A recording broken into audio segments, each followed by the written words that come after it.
What's up, my dudes? In this video, I'm going to teach you all about pink candles and different spells that you can do with pink candles. Now, this video is going to be for anyone that wants to use either pink candles in their practice, or if you just want to use the color pink in your practice, this is also a good video for you. The color pink really has multiple ties, but the main properties of pink are any sort of healing, love, or any sort of friendship magic. Now, these are the main things that I would suggest anyone that is using a pink candle will do.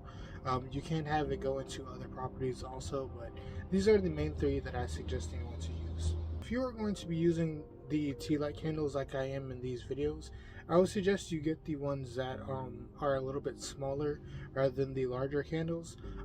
Depending on what type of color you are using will depend on the wax and also how it burns.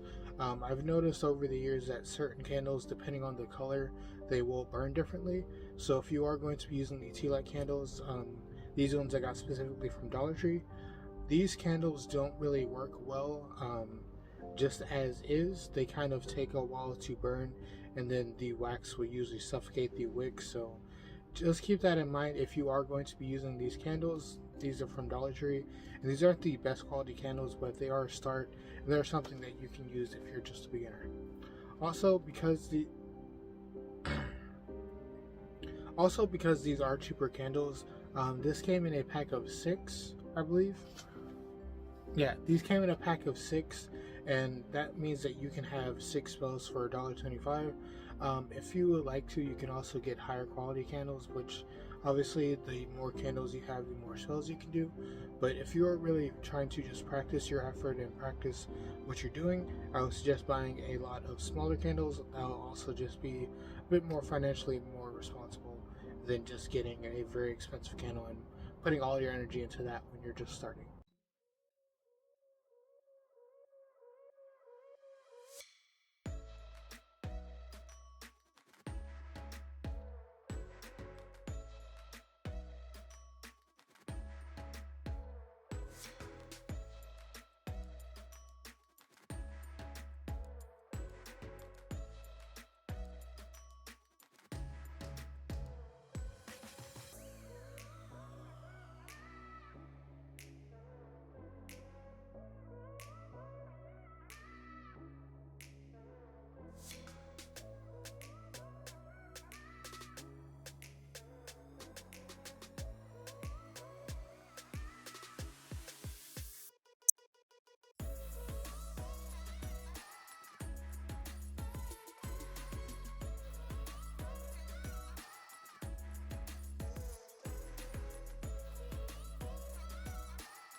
Done with all these spells and just different techniques that you can do with a pink candle, I want to say that if you would like to know anything else about the other candle colors or just different types of witchcraft in general, you can just subscribe to my YouTube. going to be posting different videos that are relating to candle magic and just different ways that beginners can go about creating their practice, and just different ways that creators can use different objects in their practice, and also just go about using different techniques in your practice. Your materials really don't matter as much as your intention, so as long as you have the correct intention in your process whenever you are doing a spell, that'll be a little bit better for you than having 20 different expensive items for doing a spell. But yeah, if you'd like to know anything else about witchcraft or witchcraft related content, just subscribe to my channel. Have a good day, night life. Enjoy yourself. Be happy.